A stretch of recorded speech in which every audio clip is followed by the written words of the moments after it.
дар назди сафорати Русия дар шаҳри Кобул таркиш рух додааст, ки дар натиҷа наздики 20 нафар ҳалок ва захмӣ шуданд.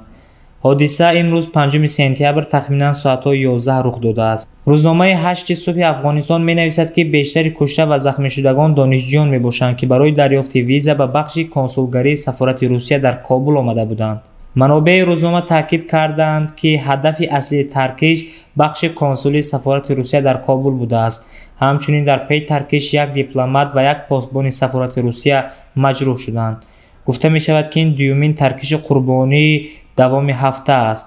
рӯзи ҷумъа 2 сентябр дар масҷиди шаҳри Ҳирот таркиши шадид ба амал омад, ки дар натиҷа рӯҳонии ҷанҷолӣ Муҷибурраҳмон Ансорӣ ва чанде аз наздикони ӯ ба ҳалокат расиданд.